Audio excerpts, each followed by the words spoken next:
Pemirsa, sidang kasus pembunuhan Brigadir Yosua terus bergulir dan berbagai fakta baru serta dugaan keterangan palsu muncul dari setiap tersangka dan saksi, maksud kami dari setiap terdakwa dan saksi yang dihadirkan dalam persidangan.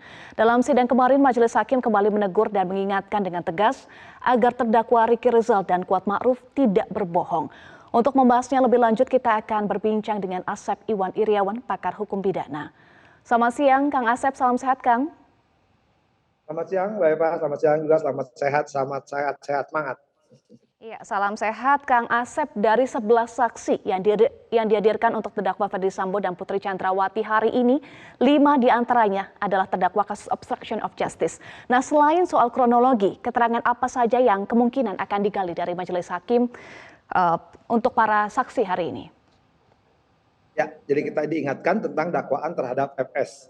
FS ini didakwa dengan perkara pembunuhan. Udah telak lah, terbukti tuh 340. Karena di kelompok 5 diperjelas oleh keterangan Eliezer. Nah, setelah itu didakwa juga kumulatif, yaitu OOJ, merusak menghilangkan barang bukti sebagai aktor intelektual juga. Di kelompok ini ada 5 orang, ya, jadi ada 6, ya, ada kelompok yang kena OOJ juga. 1. Kemudian ada kepolisian polisi yang masih aktif. Dari keterangan itu semua yang harus digali di sini, apakah terjadi perusakan atau menghilangkan barang bukti yang orang menyebutnya OOJ, ya. Nah, saya pikir dari keterangan selama ini di kelompok 6 ini sudah saling melengkapi. Contoh yang paling gampang, ya, yang paling gampang menghilangkan DVD, DVR, ya. Kemudian ada yang jual DVD-nya menjelaskan di komplek itu harus diganti, yang membersihkan darah. Nah, kemudian juga menghilangkan isinya, ya, rekaman-rekaman yang sudah ada, misalkan yang paling gampang diingat oleh publik, ada gambar di mana Yosua almarhum masih hidup dan ketika itu gambar itu harus dihilangkan, ya, ternyata sudah ditembak oleh masih hidup, ya. Nah, artinya apa? Dakwaan terhadap FS ini 340 sudah terbukti, sekarang kumulatifnya OOJ-nya juga sudah terbukti. Logika sederhana gini, tidak mungkin, ya, sekali lagi, tidak mungkin ada perkara OOJ kalau tidak ada perubahan skenario. Contoh yang paling dipahami, ini kan sebenarnya pembunuhan, tapi direkayasa menjadi tembak-menembak dengan skenario-nya merusak barang bukti, alat bukti, terbukti DVD, DVR, ya, saksi sudah mengatakan di kelompok 6 ini telah terjadi yang sebenarnya pembunuhan. Artinya secara sederhana bahwa FS ini adalah aktor intelektual baik di perkara pembunuhan maupun pasca pembunuhan dengan direkayasa menjadi tembak-menembak, diatur sedemikian rupa, penjelasan dipropos baik maupun KM dan RL dan seterusnya. Artinya harus digali sekarang sebenarnya. Nah, majelisnya kan berbeda karena majelis ini belum memeriksa. Ini kebetulan ada H, ada A, ya. Nah, ini majelis ini yang dulu memeriksa kelompok 6 itu majelis yang berbeda kan. Nah, tapi saya pikir sudah menjadi fakta notoir, fakta umum bahwa kejadian di kelompok 6 itu sudah diketahui tanpa diperiksa pun kan sebenarnya pembunuhan direka menjadi tembak-menembak. Artinya ada perusakan, ya, barang bukti dan alat bukti. Nah, sekarang bagaimana hakim untuk meyakinkan, ya, kenapa hak melakukan, kenapa kriminal tadi S melakukan, kenapa Cuk melakukan dan seterusnya. Tinggal itu yang digali. Tapi itu sebenarnya gampang lah, tidak akan terjadi pertentangan. Apalagi kemarin sebagian ketika didengar itu, ya, kelompok yang Kasase Selatan, kenapa Bapak korbankan saya? Si FS cuma minta maaf doang. Itu aja. Baik. Kang Asep, nah, salah satu saksi yang dihadirkan adalah mantan Karopaminal Divisi Propam Mabespori, Hendra Kurniawan, yang visualnya kita bisa saksikan saat ini sedang memberikan kesaksian juga. Seberapa signifikan kesaksian dari Hendra untuk membuktikan obstruction of justice? Ya, sangat signifikan sekali, bahkan kalau sebelumnya kan tidak signifikan, tidak relevansi, pasti sangat signifikan, sangat relevansi, karena kan setelah Sambo ini turunnya ke Karopenmal, karena yang beri keterangan. Nah, saya pikir pasti, karena dengan kejadian juga di TPDH-nya, diberhentikan dengan PTDH, pasti saya duga lah HN akan mencerita sesungguhnya kejadian.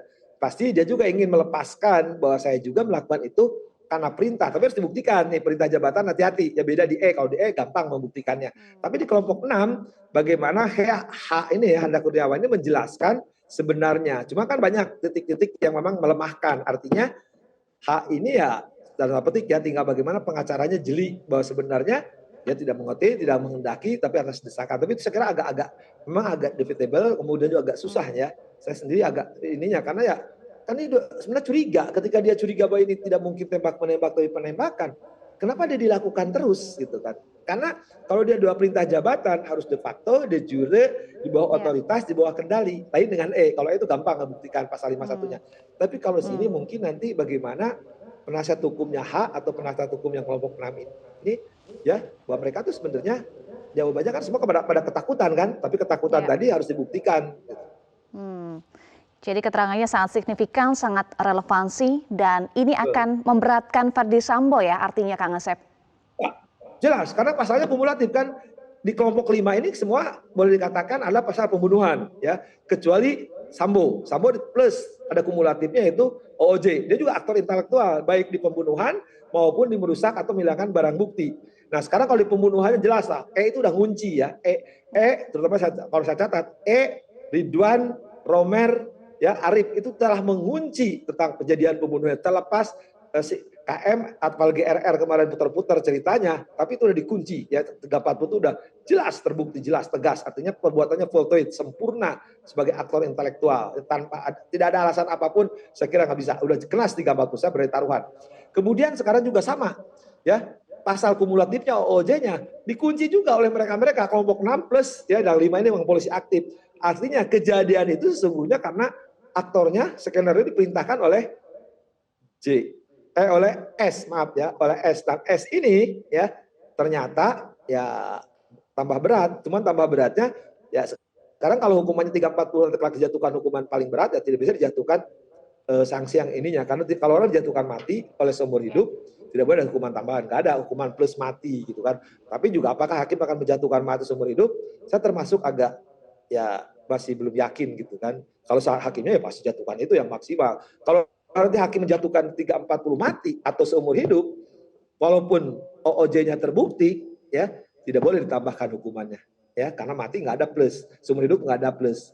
Penjara pun kalau dijatuhkan 20 tahun, ya plusnya ya nggak ada gitu, karena maksimalnya 20 tahun. Itu hitung-hitungannya menghitungkan strafmat atau berat ringannya hukuman.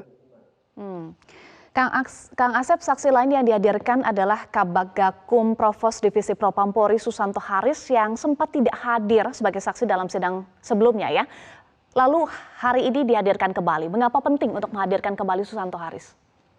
Ya, ada dua kemarin pertanyaannya. Ketika di kelompok 6 itu dihadirkan di Sambo yang sebelumnya, ya saya bilang pertanyaan kenapa H dihadirkan. Tapi saya kira ternyata jaksa punya strategi, dan Susanto ini kabag penegakan hukum. Justru ketika penegakan hukum itu prosedur, bahkan tanya tadi penanyaan majelis, seharusnya ini apakah laporkan ke selatan atau ke Kadipropam ketika tembak menembak, kapal tembak menembak. Kita ikut dulu ya skenario yang pertama.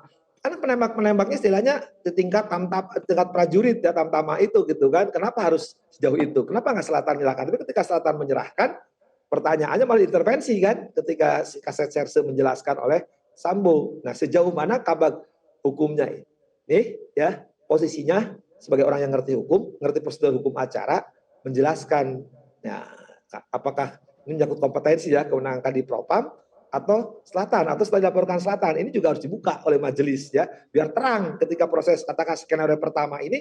Susanto harus menjelaskan gitu kan sebagai kabag hukumnya, orang hukum harusnya curiga kan, ini nggak mungkin tembak menembak, karena si Serse Selatan juga sejak awal curiga gitu kan, nggak mungkin kalau kejadian ada 4 yang ditanya waktu ditanya kan saksi itu 4 yang tidak masuk akal gitu kan. Nah, sekarang kalau sejauh mana pengetahuan ya sebagai saksi kalau hukum ini menjelaskan itu. Tapi menurut saya pikir sederhana sih, kalau saya jadi hakimnya ya udah terbukti. Cuman kita perlu penjelasan rincian supaya jelas cermat lengkapnya di pertimbangan hukumnya kelak. Karena mungkin katakanlah hakim tadi mempertimbangkan 340, hukumannya tidak mati, tidak seumur hidup, tapi penjaranya agak mainnya di bawah 20 tahun. Nah, perlu ini yang ini digunakan supaya itu jatuhnya 20 tahun. Tapi masalahnya menurut saya kalau hakimnya sudah yakin 340 ya, dan dia menjatuhkan maksimal mati atau seumur hidup, saya pikir hakim nggak usah jauh-jauh habisin, selalu saya katakan mau habisin durasi, ngapain nanya OOJ-nya gitu kan, karena toh walaupun terbukti tidak harus terlalu terinci, karena dia sudah mengunci 340 dan menjatuhkan hukumannya berat, mati atau seumur hidup. Baik, setidaknya ada 3 hal yang akan dibuktikan dalam persidangan hari ini ya, Kang Asep, membuktikan kronologi, kemudian perintah Sambo, dan juga prosedur hukum penanganan kasus dugaan pembunuhan. Nanti kita akan bahas lagi, Kang Asep, tetapi usai jeda, pemirsa tetaplah bersama kami di Breaking News Metro TV.